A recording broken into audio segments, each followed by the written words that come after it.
Yo también los amo a todos. Buenas noches a todos.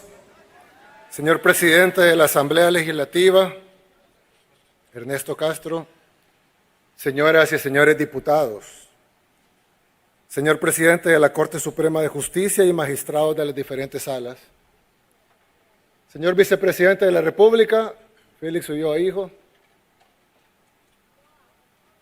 mi querida esposa Gabriela, primera dama de la República,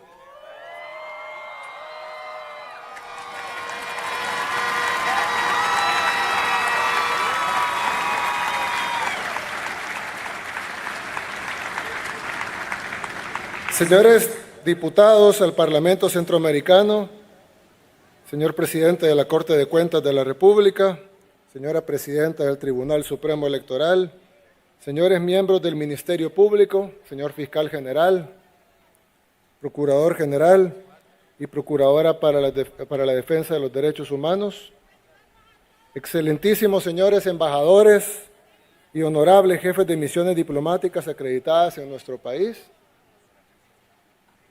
señor presidente del Consejo Nacional de la Judicatura, señores miembros del Gabinete de Gobierno, honorables representantes de organismos internacionales, mi querida familia que me acompaña acá, invitados especiales, pueblo salvadoreño.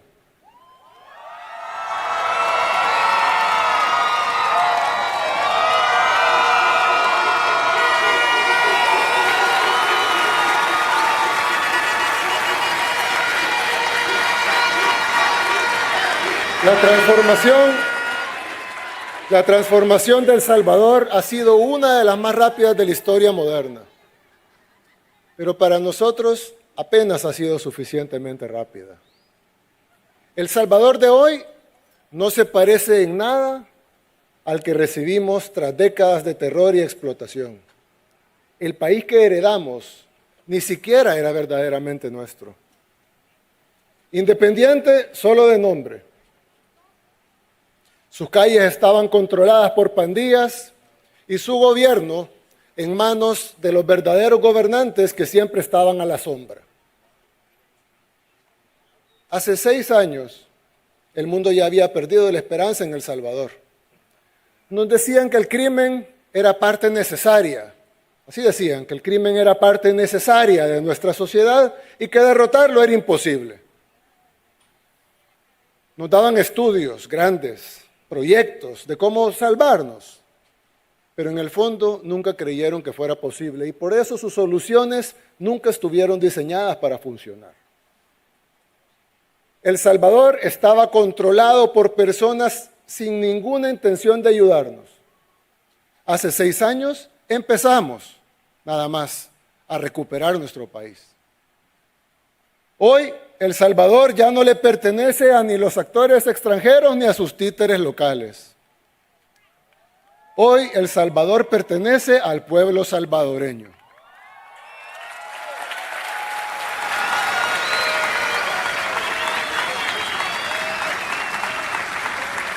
Ahora, el mundo habla de El Salvador y del milagro que por la gracia de Dios hemos logrado.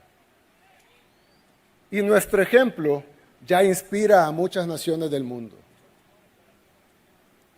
Nos tomó tiempo, nos costó sacrificios, requirió paciencia y confianza.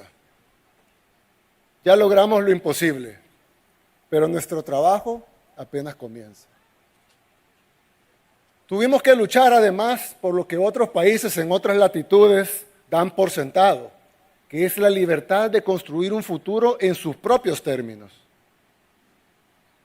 Lo que estamos a punto de construir en El Salvador solo es posible gracias a que lo que hemos logrado en estos años y lo que lograremos de ahora en adelante. Solo será posible con la misma fe y con la misma perseverancia que nos trajo hasta acá. Hemos vencido a la pesadilla que nos aterrorizaba. Ahora vamos a construir el país que soñamos. Nos tomó tiempo, nos costó sacrificios, requirió paciencia y confianza. Nuestra nación es joven. Aún así, si tomamos esos 200 años de nuestra joven historia, la transformación que hemos alcanzado ha sido una fracción insignificante de esa historia. 200 años versus 6. Y de esos 6 años, si tomamos en cuenta que tuvimos una asamblea totalmente en contra de todo y que el poder real de nuestro país y las cortes y los jueces y los magistrados nos bloqueaban de la manera más perversa posible, realmente han sido 4 años. 4 años con el poder de cambiar las cosas. Uno de esos cambiando la estructura de nuestro país y los otros 3 venciendo a las pandillas y al crimen. Venimos de un país sistemáticamente saqueado, destruido a conciencia y con una única política pública real, el miedo. Miedo de salir de la casa, miedo de tomar el bus, miedo constante por nuestros seres queridos, pero también miedo al sistema de salud, miedo al sistema educativo, miedo al sistema económico exclusivo y voraz, miedo al sistema político y miedo en lo social. Los gobiernos eran meros administradores de ese miedo. Lo aplicaban a conciencia, lo rentabilizaban a conciencia. Recordarán cuando llegó la izquierda, rentabilizando el miedo social, el miedo económico. Algunos dicen que antes había democracia y hoy ya no. Han leído eso por ahí, ¿verdad? Que antes había democracia en El Salvador y que ahora ya no. Pero lo cierto es que antes solo se podía elegir entre la opción mala o la peor. La democracia, que algunos dicen que extrañan tanto, era la democracia del miedo. Los ricos tenían menos miedo que los pobres, pero nadie se escapaba. Todos tenían miedo. Y si alguien no lo vivió en nuestro país, puede venir acá y preguntarle a quien quiera. El que diga lo contrario, el que diga que no es así, es porque ese modelo era su fuente de ingresos y su estilo de vida. En otras palabras, los que vivían del crimen. Nadie más puede anhelar esos tiempos. Nadie más. Es imposible que un ser humano que sepa lo que pasó acá anhele eso. Los únicos son los que no conocen, los que no viven acá y no saben qué es lo que sucedió acá, o los que vivían de eso. Su institucionalidad, porque oyen eso bastante, ¿no? La institucionalidad era dejar que violaran a nuestras mujeres, que masacraran a nuestros hijos, que extorsionaran a nuestros emprendedores. Esa era la institucionalidad. Su transparencia era dejar que mataran a decenas de miles de salvadoreños y otras decenas de miles de víctimas que disfrazaban como desaparecidos. Algunos dicen que las pandillas dejaron 120,000 muertos en El Salvador. Pero si revisamos las cifras de desaparecidos en aquellos entonces versus las cifras de desaparecidos ahora, nos daremos cuenta que la diferencia es tan abismal que realmente un 90% de esos desaparecidos eran homicidios disfrazados. Y que la cifra real de homicidios es de arriba de 200,000 salvadoreños asesinados por las pandillas. 200,000 salvadoreños que deberían estar acá con nosotros, pero que sus vidas fueron truncadas por la falsa paz que nos vendieron. Porque todo se va uniendo. La transparencia, la institucionalidad, la paz, la democracia. La democracia era tener hospitales de lámina podrida, sin mantenimiento, pero preservaban la memoria histórica. O diseñar, no tener, diseñar escuelas con paredes de lámina, piso de tierra y techo de ramas, y llamarle a eso inversión en educación. Justo hace unos días estaba viendo el índice de democracia de The Economist. No sé si vieron cómo The Economist, un medio internacional, ha pasado todo el día, cada 3 horas, publicando artículos sobre El Salvador, bien preocupados por El Salvador. Pues ellos publicaron el índice de democracia del mundo, ¿verdad? Y pusieron todos los países del mundo con calificaciones del 0 al 10. 10 es el país más democrático y 0 el menos democrático. A mí me pareció curioso que fueran monarquías hereditarias las más democráticas, según ese índice de The Economist. Yo no tengo ningún problema con las monarquías, ninguno. Al contrario, respetamos la decisión soberana de cada pueblo que decide tener una monarquía. Aquí en el cuerpo diplomático tenemos esta noche representantes de países, amigos, que tienen monarquías. Nosotros somos respetuosos de la autodeterminación de los pueblos. Es más, hace un año tuvimos de invitado de honor al rey de España, quien es un caballero en todo el sentido de la palabra. Para los que lo conocen no me dejarán mentir. En nuestra toma de posesión no tenemos ni un solo problema con ellos, al contrario, los respetamos y reconocemos su derecho a la autodeterminación de tener una monarquía. Pero me pareció curioso que países como el nuestro aparecen con nota baja cuando nosotros elegimos a nuestro jefe de Estado en elecciones libres. El Parlamento se elige en elecciones libres. Y aún así, nuestra calificación es baja. Y los países que eligen a sus jefes de Estado por herencia tienen más puntaje que los países que elegimos a nuestros jefes de Estado por elecciones libres.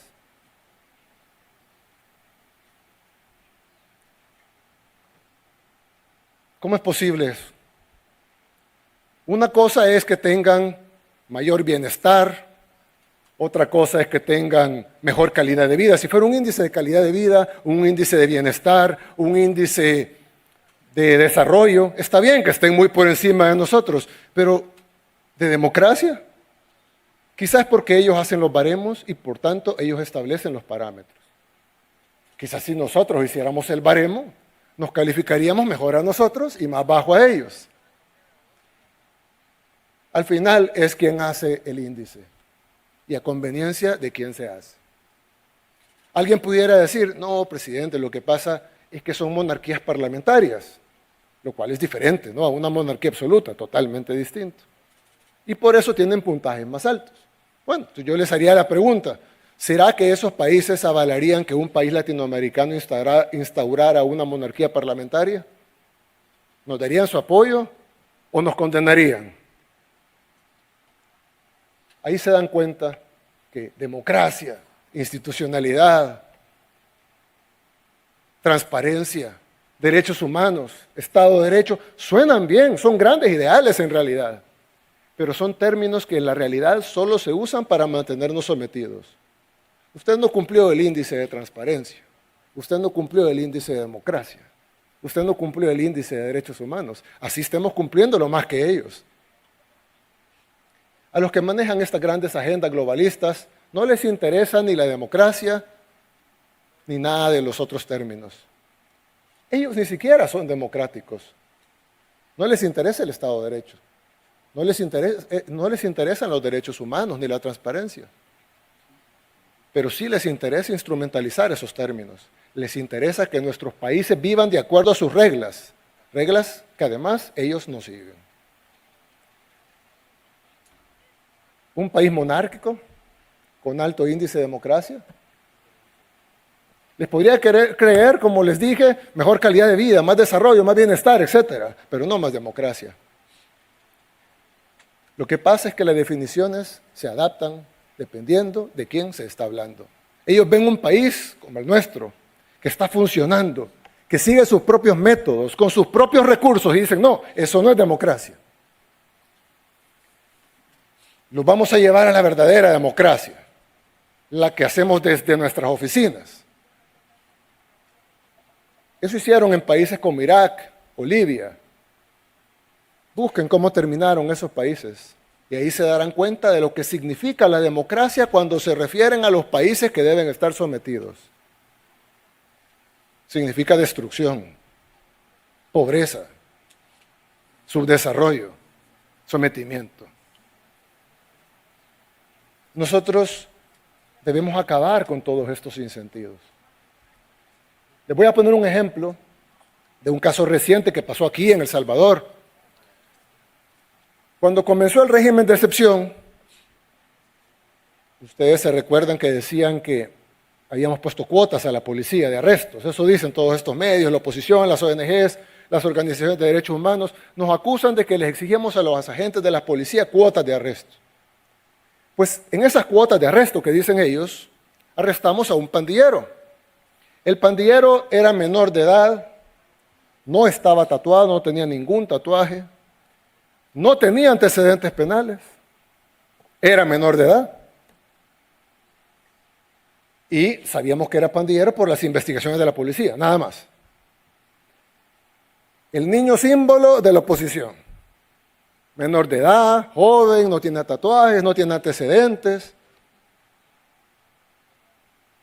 Pues bueno, nuestro sistema judicial, aún en reforma, decidió darle 2 años de detención en una correccional de menores. Lo pusieron 2 años, como fue capturado al inicio del régimen de excepción en el 2022, salió libre en el 2024.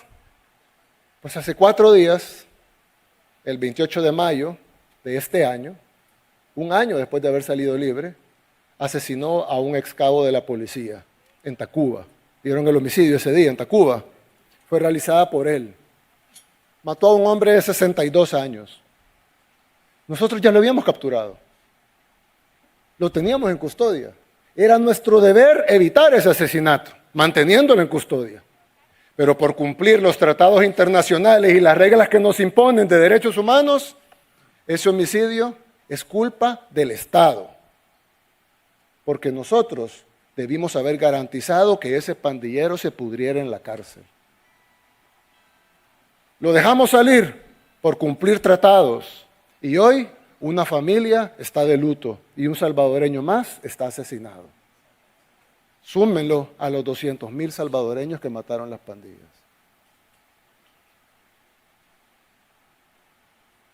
Por supuesto, el pandillero ya lo volvimos a agarrar y ya no va a volver a salir nunca más. Pero lo tuvimos en nuestras manos la oportunidad de que no asesinara de nuevo. Y no lo hicimos. Por eso es que lo que ellos, los supuestos defensores de la democracia y el Estado de Derecho, lo que realmente quieren es que seamos incapaces de castigar a los asesinos, en nombre de un supuesto ideal de derechos humanos que no es más que los derechos de los delincuentes, porque si fuera derechos humanos estuvieran viendo por los derechos humanos del cabo en Tacuba, el señor de 62 años que fue asesinado y de su familia que está de luto. Nadie ve por los derechos humanos de ellos. El sistema internacional nos obligó a velar por los derechos humanos del criminal que salió a matar. En la vida real, perdonar al criminal es condenar a las víctimas. Sigan gritando, libérenlos ya. Ya los escuchamos y ya sabemos el resultado de eso. Que regrese la muerte, que regrese el caos, que regrese el miedo. Y no vamos a permitir nada de eso.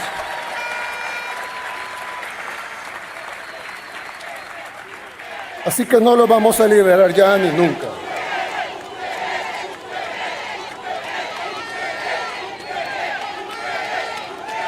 Tristemente, somos testigos de cómo países hermanos nuestros todavía creen en estos organismos internacionales, todavía creen en estos tratados que supuestamente es para ayudarnos a nuestros derechos humanos.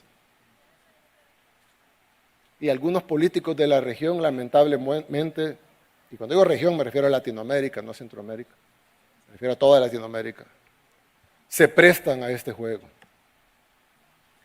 He visto cómo medios internacionales citan presidentes de otros países, o los entrevistan, o ponen videos de presidentes de otros países hablando de democracia. ¿Por qué mejor no van y le preguntan a su gente si ese presidente ha hecho algo por ellos? ¿Cómo pueden llamar líder democrático a alguien que no lo quiere su propio pueblo?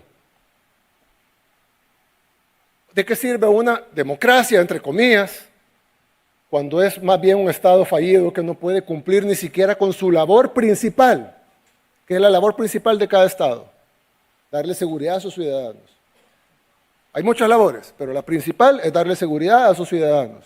No pueden cumplir ni eso. Y eso le llaman Estado de Derecho. Democracia significa el poder del pueblo. Si de verdad les importara tanto nuestro pueblo, ¿por qué intentan socavarlo en cada oportunidad? Algunos países que pasaron años criticando a El Salvador, hoy arrestan a sus propios ciudadanos por publicaciones en redes sociales. Han visto esto, ¿no? Países democráticos, países campeones de los derechos humanos, arrestan a sus ciudadanos por publicaciones en redes sociales. Prohíben a su oposición política, calificándolos de extremistas. Entonces nosotros prohibamos a la nuestra porque son extremistas también. Pero no, nosotros le permitimos a nuestra oposición hacer campaña, conseguir votos, así sean de sangre, y que se cuenten. Ellos no. Prohíben a sus oposiciones. Anulan elecciones incluso. Y luego vienen y nos quieren dar a nosotros elecciones de democracia. Cuando ven los resultados de nuestras elecciones libres, cuando ven las encuestas, cuando ven nuestros niveles de aprobación, dicen, es que los salvadoreños están manipulados. A los que nos están escuchando en otros países, que yo sé que son un número considerable, imagínense si alguien de otro país, que ni siquiera conoce su país, les dijera que su opinión en su propio país no vale, porque usted está manipulado. Y que ellos, que no viven en su país, son los que saben qué es lo mejor para ustedes. No lo aceptarían, ¿verdad? Nosotros tampoco. Algunos críticos internacionales, ya han escuchado esto también, me imagino, dicen que le quitamos a los salvadoreños la democracia para darles la seguridad. Por lo menos aceptan que hemos dado seguridad. Pero dicen que lo hemos hecho a costo de la democracia. Algunos incluso dicen, yo en mi país no tengo seguridad, pero al menos tengo democracia. Déjenme decirle que no lo engañen, usted no tiene ni seguridad ni democracia. Usted lo que tiene es un Estado fallido, la falsa sensación de que pueden elegir algo. ¿Qué es lo que quieren? Que eliminemos el régimen de excepción para que la comunidad internacional diga que bien, miren Bukele, ya quitó el régimen. Pero que los salvadoreños vuelvan a ser asesinados. Quieren que tomemos decisiones para que afuera no me cataloguen como dictador, aunque eso signifique que nuestro país vuelva a ser invivible. Había una masacre, literalmente una masacre cada día. 10, 15, 20 salvadoreños diarios muertos cada día, asesinados. Y otro tanto similar de desaparecidos cuyo 90% eran asesinatos escondidos. ¿Cuándo dijeron algo? Y como dije hace un rato, lamentablemente hoy estamos viendo esa realidad en otros países. Y duele porque nosotros ya sabemos lo que es. Ya vivimos ese escenario repetirse por todo el continente y venimos de ahí. Sabemos para dónde van. Y conocemos qué es lo que está mal. Gobiernos cómplices que prefieren quedar bien con la élite globalista antes que evitar que sus ciudadanos mueran. A eso se le suman todas esas organizaciones nacionales e internacionales que dicen que ayudan a la gente, cuando en realidad solo saben lucrarse de ellos. Por eso, hace unos días, esta Asamblea Legislativa aprobó la Ley de Agentes Extranjeros. Es una ley para proteger la cooperación internacional, para asegurarnos que esos fondos que vienen del extranjero y que dicen ser para proyectos sociales, sean realmente para eso, para ayudar a la gente. La mayoría de países desarrollados prohíbe la injerencia extranjera. Nosotros permitimos la injerencia extranjera. Solo les pedimos que paguen impuestos igual que todos. Sinceramente, yo, como persona, creo que es un error que permitamos la injerencia extranjera. Creo que no deberíamos hacerlo. Es más, creo que la injerencia extranjera debería estar prohibida en todos los países del mundo. Pero aún así la vamos a permitir. Vamos a permitir la injerencia extranjera. Lo único que vamos a exigirles es que paguen lo que pagan todos. Porque en El Salvador todos pagamos impuestos. Todos pagamos IVA, los trabajadores pagan impuestos al gastar e incluso al recibir, con el impuesto de la renta. Si usted decide abrir una fábrica de zapatos, Paga impuestos al importar maquinaria, paga impuestos por el local que ocupa, paga impuestos por los empleados que tiene, paga impuestos cuando factura. Pero cuando una organización decide venir y ayudar a nuestra gente, pero ayudarle de verdad, el Estado le otorga el privilegio de no pagar impuestos, porque vienen a ayudar. Usted viene a ayudar a los ancianos en un asilo, no pague impuestos. Le vamos a dar el privilegio de no pagar impuestos porque usted está ayudando a los ancianos de un asilo. Viene a darle medicamentos y hacer jornadas médicas a los salvadoreños, no pague impuestos. Usted lo está haciendo para ayudar. Ayude y nosotros le daremos el beneficio de que no pague impuestos para que pueda ayudar todavía más. Toda la cooperación que venga a proyectos sociales de países amigos o de organizaciones estará libre de impuestos. Pero hay organizaciones extranjeras que dicen venir a ayudar y realmente vienen a hacer política, a mover millones para campañas políticas, a operar en la oscuridad, sin reglas, sin límites, sin pagar nada. A ellos nadie los eligió en elecciones democráticas, ya que hablamos de democracia, ni siquiera en elecciones de segundo grado, pero sí se sienten en el derecho de influir en las decisiones del país, con dinero, con total impunidad. Las supuestas organizaciones de derechos humanos que defienden asesinos que alguna vez masacraron a nuestra gente. Los medios tradicionales despliegan activistas disfrazados de periodistas para difundir mentiras. Y a eso le llaman libertad de prensa. Congresistas extranjeros vienen a tocar las puertas de las cárceles a exigir que liberemos delincuentes. ¿Con qué derecho se sienten? Siempre son los autoproclamados defensores de la democracia los que no creen en nuestra democracia, no creen en el poder de nuestro pueblo. ¿Cómo pueden decir defender la democracia si ni siquiera saben la definición de democracia? ¿Cómo pueden imponernos reglas que ellos mismos no respetan y ofrecernos sistemas que hace mucho tiempo dejaron de funcionar para ellos? ¿Cuál es la situación en sus propios países? ¿Por qué no se enfocan en proteger a su gente en lugar de atacar a la nuestra? La respuesta es simple y se supone que no se debe decir en voz alta, aunque ya sea evidente para la mayoría de personas en el mundo. Las fuerzas externas que ejercen su poder encubierto sobre países como El Salvador no están interesadas en el bienestar de nuestros pueblos. Su objetivo es generar inestabilidad, porque la inestabilidad mantiene a nuestras naciones dependientes de ellos. Los países del tercer mundo están destinados a seguir siendo del tercer mundo, no están destinados a mejorar. Y cuando un país como el nuestro decide mejorar, entonces está violando las reglas del sistema internacional.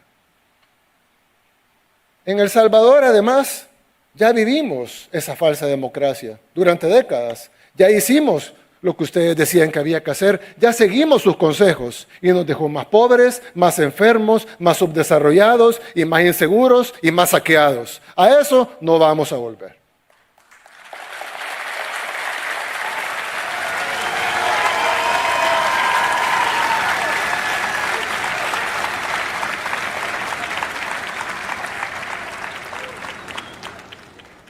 El Salvador ha dado un ejemplo a otros países como el nuestro, que ninguna nación, por grave que sea su situación, nosotros no éramos un país peligroso, nosotros éramos el país más peligroso del mundo.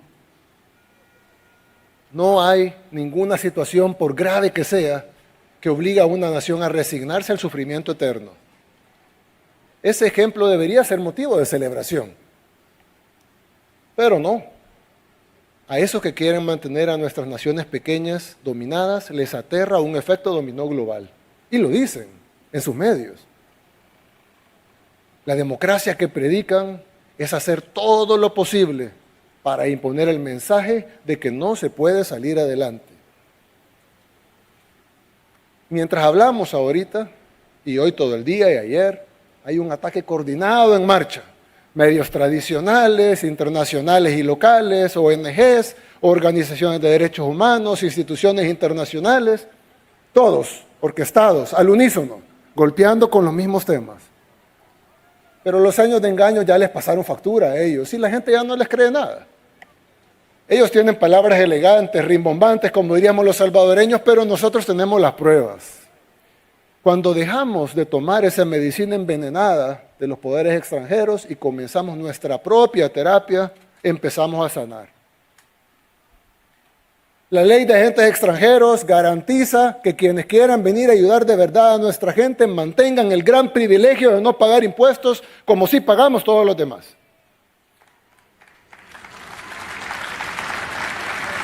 Pero también garantiza que quienes vengan a velar por intereses políticos al menos paguen sus obligaciones tributarias como todos los demás. Y ojo, no insisto, no estamos prohibiéndoles que lo hagan, no estamos prohibiéndoles que se metan en política, no estamos prohibiéndoles que traigan sus agendas, no estamos prohibiéndoles que tengan injerencia en nuestro país, simplemente estamos pidiendo que se anoten y que paguen impuestos como cualquier empresa de cualquier cosa. Y además de pagar impuestos, les decimos tengan decencia y dejen de mentirle descaradamente al pueblo salvadoreño. Solo miren algunas de las mentiras que están diciendo con el apoyo y patrocinio de organizaciones extranjeras y amplificadas por supuestos periodistas y medios independientes. Y luego Open Society. Pese a los resultados extraordinarios, han mentido todo lo que han querido sobre nuestras medidas de seguridad. Nos han llamado de todo. A mí en lo personal me han dicho dictador en todos los medios que han querido y podido. Desde los panfletos salvadoreños hasta los panfletos internacionales, los más prestigiosos. ¿Saben qué? Me tienen sin cuidado que me llamen dictador.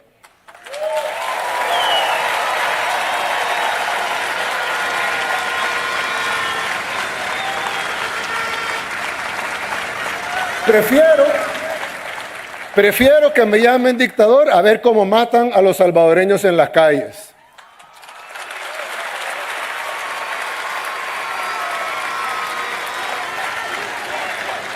Prefiero estos momentos cuando agarro el celular y veo dictador, dictador, dictador, dictador en las noticias y no ver asesinato, asesinato, asesinato, asesinato, asesinato.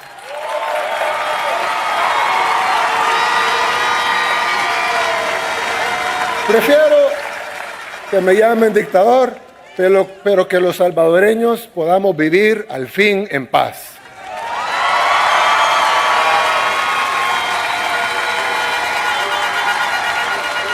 Que se queden ellos discutiendo su semántica y nosotros vamos a seguir enfocados en buscar resultados. Y contrario a las mentiras que ellos difunden día y noche, tenemos más resultados que cualquier otro gobierno en toda nuestra historia.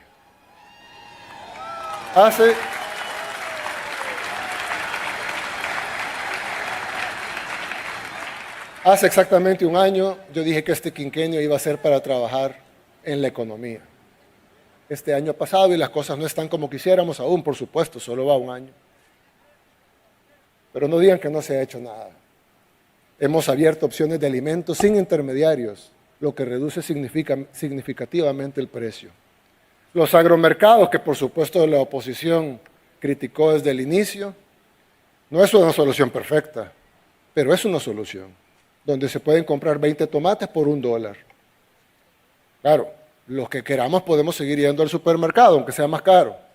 También podemos importar lo que comemos, podemos comer en restaurantes. Nada de eso está prohibido, al contrario, lo promovemos, porque es bueno para nuestra economía. Es bueno porque estos lugares generan empleos, pagan impuestos. Si tienen el dinero y el presupuesto para hacerlo, háganlo. Pero a nosotros como gobierno también nos corresponde dar una opción accesible para las mayorías y eso estamos haciendo. Tampoco hemos aumentado impuestos, a excepción de los agentes extranjeros. Y aún así, logramos tener este año, el 2025, como el primer presupuesto completamente financiado que no incluye un solo centavo de deuda para gasto corriente. Es decir,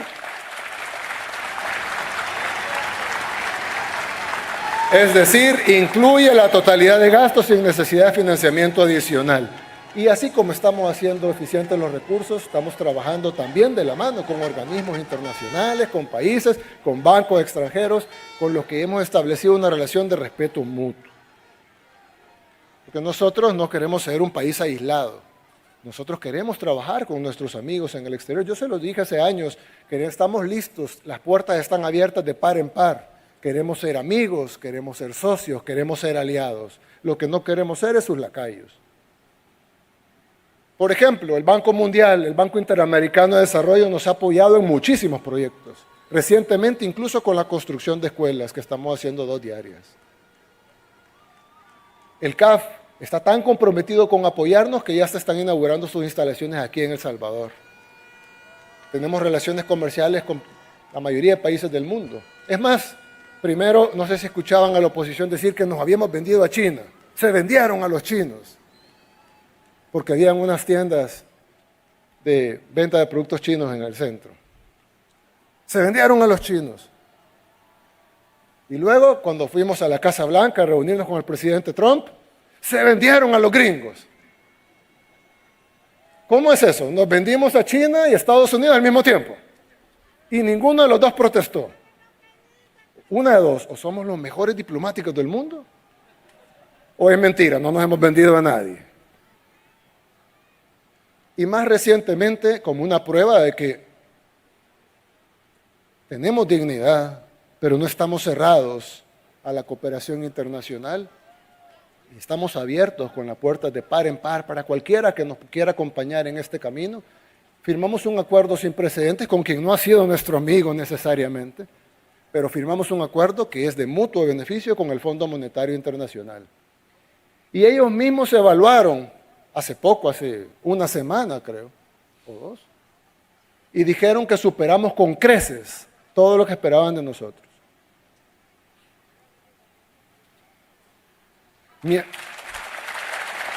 Mientras tanto, la oposición dice que no es cierto, que está mal la situación, que está mal que haya turistas, porque los turistas vienen y hacen gentrificación, cuando en realidad no tiene por qué ser así. Al contrario, mientras más visitas, la tiendita vende más, el restaurante familiar crece, los jóvenes de la zona se pueden quedar porque ahora ya hay oportunidades y no tienen que emigrar a los Estados Unidos para buscar esas oportunidades en el país donde sí hay turismo. No les gusta que hagamos acuerdos con organizaciones internacionales, no les gusta que hagamos empréstitos para obras porque no prestamos para gastos, no les gusta que hagamos acuerdos con entes financieros, no les gusta que tengamos turismo. Entonces, ¿qué quieren? Que no hagamos nada como ellos, que nos sentemos simplemente a esperar que caiga el dinero de algún lado. Gracias a Dios ya no gobiernan ellos.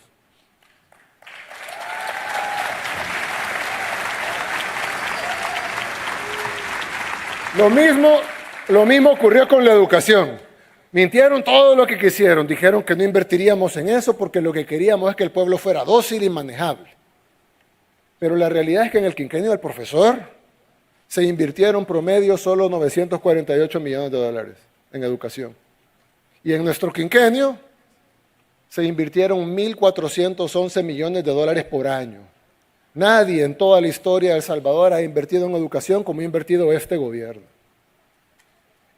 En computadoras, en tablets para primera infancia, que mi esposa Gabriela ha coordinado hasta el software que llevan, en infraestructura, en decenas de miles de becas. Con mi amigo Alejandro Goodman tenemos un programa de decenas de miles de becas, estudios superiores para jóvenes, etcétera. Claro, si queremos comparar nuestro sistema educativo con el de Suiza, salimos perdiendo. Claro. Pero si comparamos con El Salvador, con El Salvador de antes, estamos mucho mejor y seguimos mejorando cada día.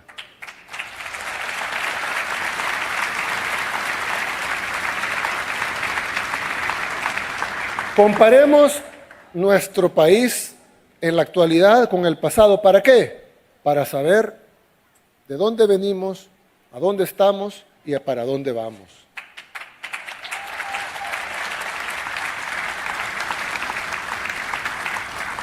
Otro ejemplo es el Hospital Rosales.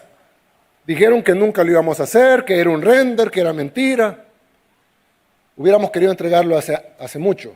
y lastimosamente no pudimos. Pero pronto vamos a dejar un nuevo Hospital Rosales listo para servir a los salvadoreños con infraestructura de primera, pero también con equipo tecnológico moderno y todo lo necesario para atender a nuestra gente,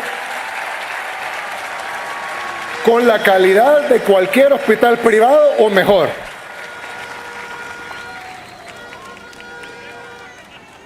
Vayan, desde afuera se puede ver. Pasen por el carro, lo van a poder ver en construcción. Es real, ahí está, no es un render, no es solo una promesa. ¿Qué van a decir ahora? No lo sé, seguramente otra mentira, o van a inventar otro tema. Gracias al apoyo del despacho de la primera dama, hemos avanzado en la creación de centros de atención a la primera infancia, los CAPIs. Para los que lo han visto, son lugares hermosos de atención a la primera infancia y primero Dios, pronto, con el tiempo, paso a paso, van a ir apareciendo en cada lugar del país.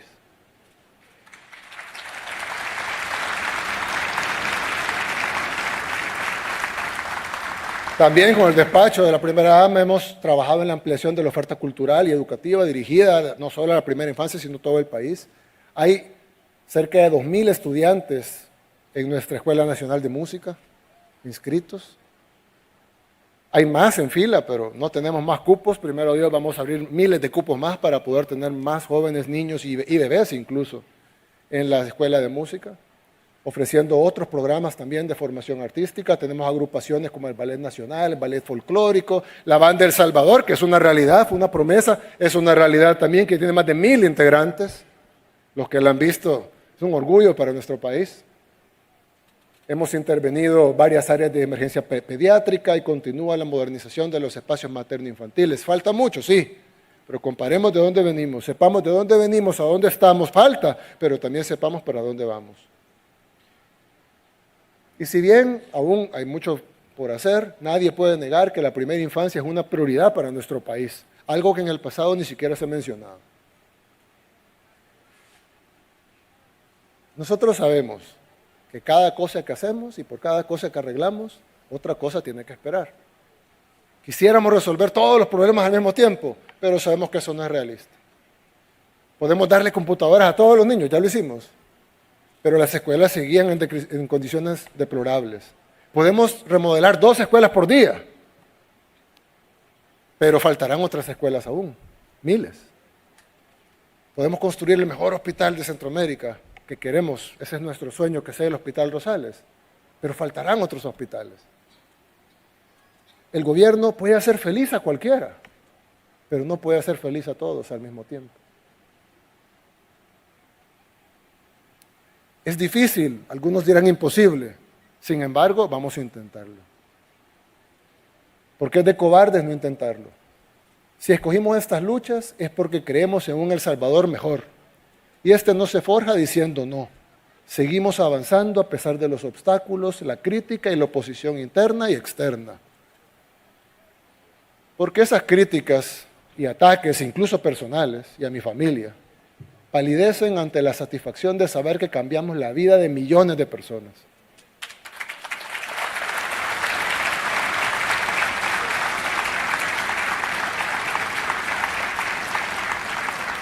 Hoy estamos viviendo una transformación profunda, pero también enfrentamos un momento delicado. Hay quienes son incapaces de aceptar el cambio e intentan manipular y cambiar la realidad. La oposición ha convertido la manipulación en su principal estrategia y el periodismo es una de sus principales armas. Digo entre comillas porque el periodismo falso, obviamente. Que tenían reglas éticas, un método. Yo creía en eso. Yo creía que el periodista buscaba la objetividad. Por más difícil que fuera buscarla, buscaba la objetividad. Con el tiempo entendí que en la mayoría de casos eso realmente no existe. Lo que hay son agendas. Y periodistas que responden a ellas, algunos con más descaro que otros. No hay método periodístico que valga cuando la orden es atacar. Y nunca es una decisión del periodista, claro. Es una decisión del dueño del medio. Aunque sea mentira, aunque no tengan pruebas, lo van a decir. Todo es para vender una narrativa. Vayan a ver las cuentas de los grandes periódicos de Estados Unidos y del mundo y verán que han activado cientos de notas de El Salvador para atacarnos. Todos juntos, como dije al inicio, al unísono, en una sola voz. medios grandes con alcances que nosotros no podemos ni imaginarnos. Y no son de un solo dueño. Muchos de ellos son supuesta competencia, incluso. Pero está demasiado obvio que son coordinados. Por supuesto, ellos no nos combaten a nosotros porque nos consideran un enemigo importante. Nosotros somos un pequeño país, pobre, no tenemos una gran potencia económica ni militar. ¿Por qué nos atacan tanto entonces? No le tienen miedo a un país como El Salvador. Le tienen miedo al efecto dominó, de que cada vez más países del mundo decidan salirse de su control, de sus planes. Los periodistas solo son una de las herramientas que ellos tienen, no es la única. Pero su trabajo es hacer ver a los buenos como los malos y a los malos como los buenos. Eso es lo que venden, ese es su negocio. Y está bien, es su trabajo, para eso les pagan, está bien. Lo que está mal es que nosotros creamos que es para beneficio del pueblo. El pueblo tiene que tener algo claro. Todos tenemos una agenda. Yo tengo una agenda. Ellos tienen una agenda. Los políticos tienen una agenda. Las ONGs tienen una agenda. Todos no tienen. Tenemos una agenda. La diferencia entre ellos y nosotros es que nosotros no ocultamos la nuestra. Aquí estoy enfrente de ustedes como político. Y lo hago como presidente de la República exponiendo nuestra agenda. Y la gente tiene el derecho a votar esa agenda, si la quiere o si no la quiere. Y hace poco tuvimos elecciones y ganamos con el resultado más alto de todas las democracias del mundo.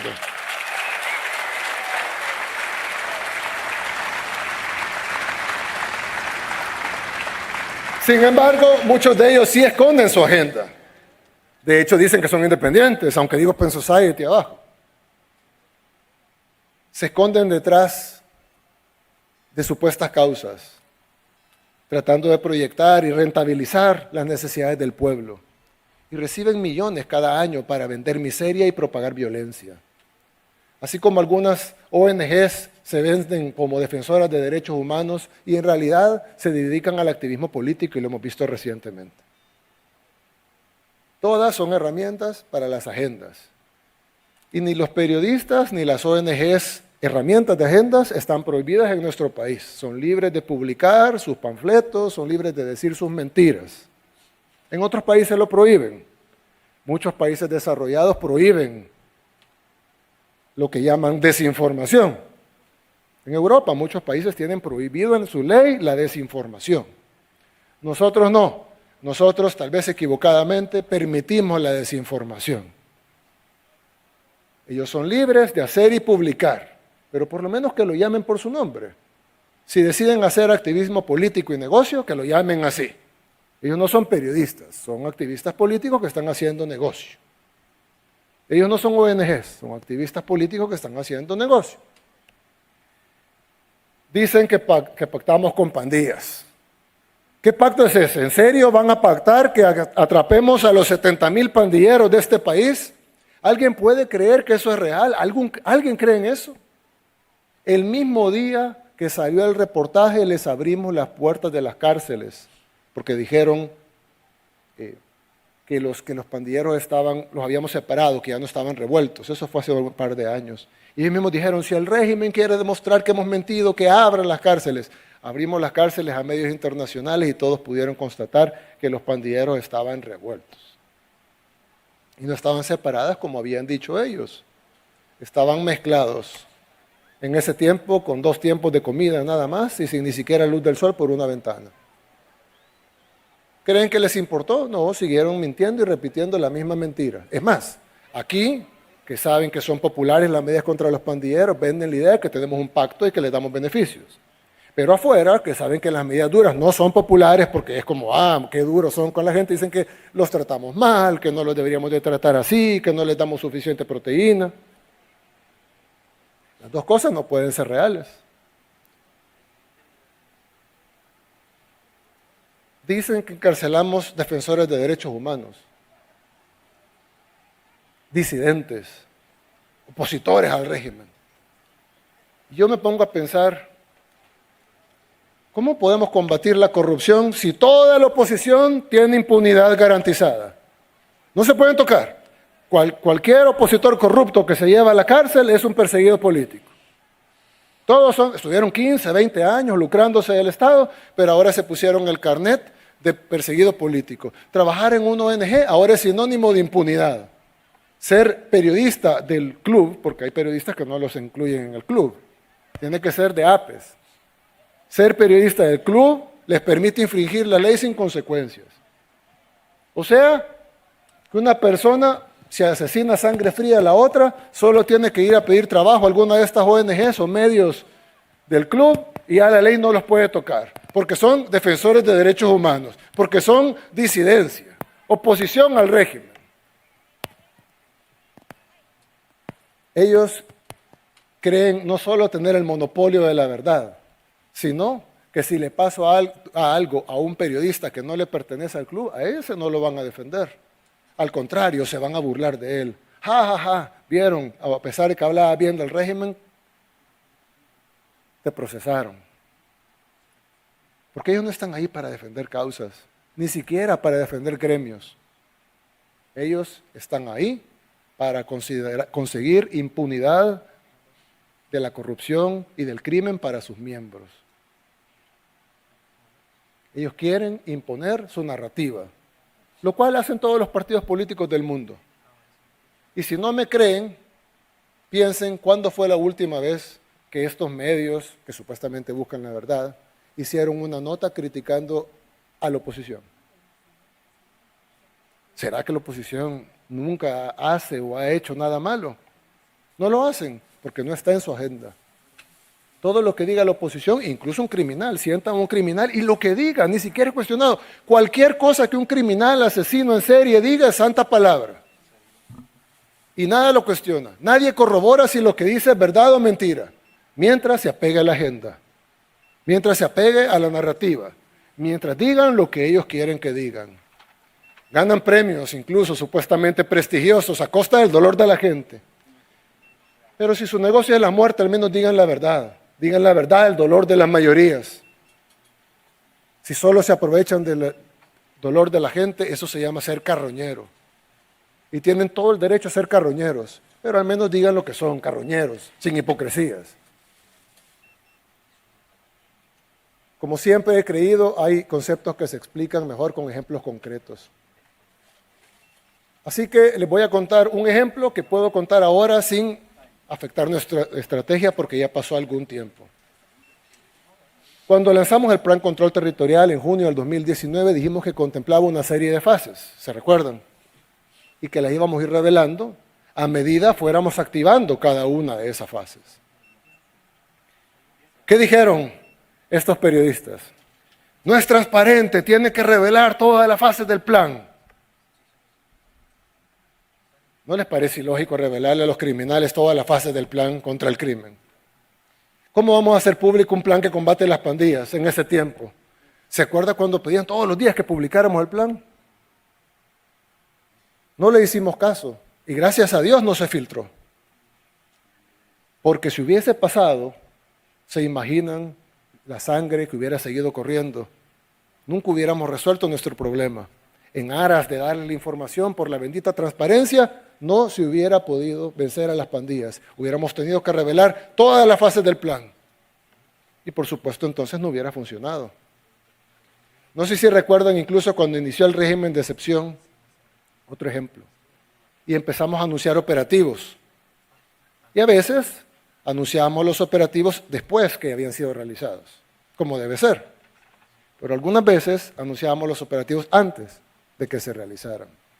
Y decían en las redes, ¿por qué les están avisando a los criminales? A mí me picaban los dedos para contestarle por qué lo estábamos haciendo. Pero no se podía hacer en ese tiempo. Y le pido perdón al Gabinete de Seguridad, voy a contar una infidencia, pero bueno, ya no creo que sea tan útil. En aquellos momentos, cuando entrábamos a una comunidad, y el pueblo salvadoreño no me dejará mentir porque ellos lo vivían, cuando iniciaba el régimen de excepción, entrábamos a una comunidad y los pandilleros, en la mayoría o en muchísimas comunidades en El Salvador, al fondo hay una quebrada. Así es, muchos no me dejan mentir. Al fondo hay una quebrada, son miles de comunidades así. Y cuando entraba la policía y el ejército, los pandilleros huían por la quebrada y se iban a los matorrales. La gente, nosotros hacíamos el operativo, revisábamos casa por casa, salíamos y la gente se quejaba de que cuando se iban las fuerzas de seguridad, los pandilleros regresaban a cobrar la extorsión. Entonces la gente nos decía, quédense todo el tiempo. Pero por supuesto no nos podíamos quedar todo el tiempo en el 100% de comunidades. Entonces lo que hacíamos es que destacábamos después de los matorrales a un contingente del ejército, anunciábamos que íbamos a entrar a una comunidad, los pandilleros corrían a la quebrada y los agarrábamos en el matorral.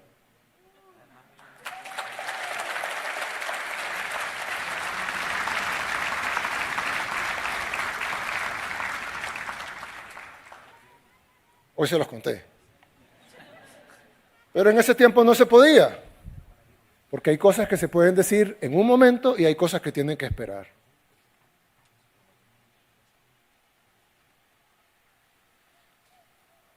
Gracias a Dios, aguantamos los ataques, las críticas y todo, para al final tener lo que tenemos ahora. Y lo vamos a seguir haciendo en los demás temas, porque nosotros no hacemos lo que ellos quieren, sino lo que el pueblo desea y necesita.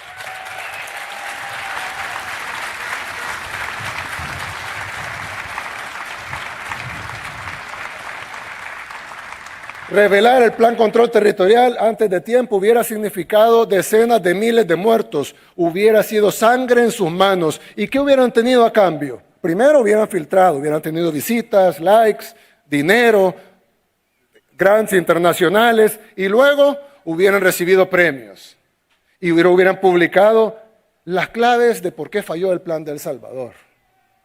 Un estudio de fulano de tal y hubiera recibido un premio. Miles de salvadoreños muertos a cambio de su premio.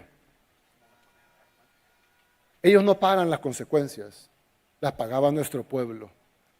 La sangre de nuestro pueblo era su negocio. Se me eriza la piel de pensar que estuvimos a una filtración de un panfleto de Soros de volver a ser un Estado fallido. Como muchos que lamentable existen en Latinoamérica al día de hoy. ONGs, medios de comunicación, por partidos de oposición, junto al financiamiento constante de los agentes extranjeros, hubieran dictado la muerte de decenas de miles de salvadoreños sin jamás haber sido elegidos por voto popular, sin que la gente sepa en muchos casos siquiera sus nombres, pero estuvimos cerca, así, de una filtración de que esa fuera la realidad. Sé que a muchos les molesta lo que hacemos y más aún les molesta que funcione. Porque construir un nuevo país trae incomodidades. Es como cuando estamos reparando la casa, mientras los trabajos no es tan cómodo, hay ruido, hay molestias, pero cuando todo termine habrá valido la pena. Por ejemplo, sería más fácil dejar la carretera de Los Chorros así como estaba. Ahí estaba, ¿no? Funcionaba, de vez en cuando se desmoronaban, pero ahí estaba. No, decidimos, en lugar de ir a gastar decenas de millones de dólares en no hacer nada o ponerle parches, decidimos hacer el proyecto vial más grande de Centroamérica, que son 3 etapas. Una de ellas, no es como dice la oposición ahora que le hemos quitado, es un viaducto de 1 kilómetro de largo, que será el puente más grande en la historia de nuestro país. Actualmente el puente más largo que tenemos es el de Camino Sur City, que tiene 300 metros.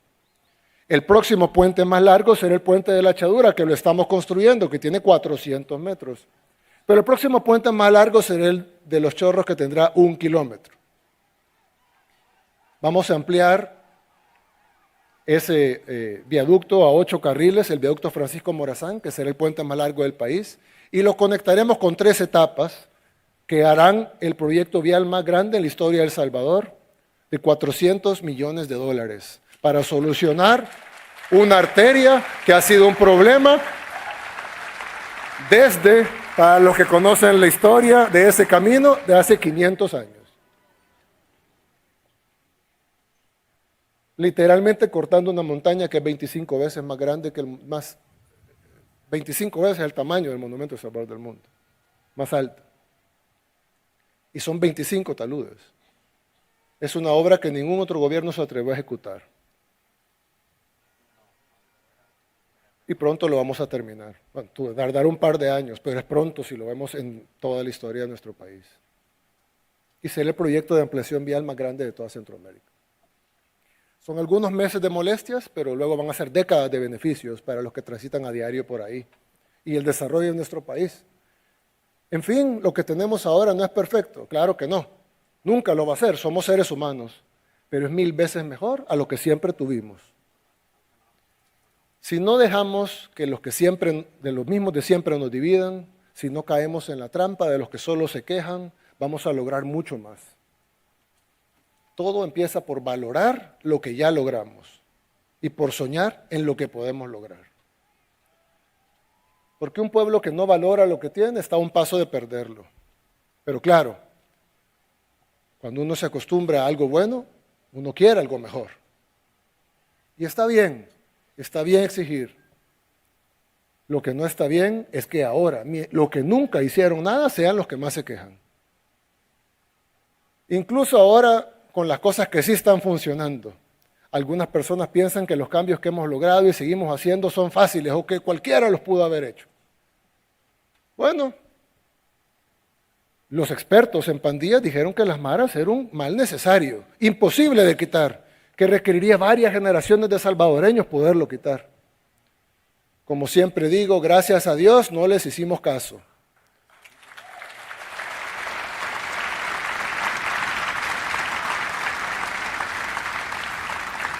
Porque ellos no intentan ayudar, intentan desordenar lo que estamos poniendo en su lugar. Se resisten a ver nuestra casa en pie. Nosotros no debemos permitir que la desinformación ni las narrativas impuestas desde afuera nos hagan retroceder. En El Salvador no competimos por la aprobación de quienes desean vernos fracasar.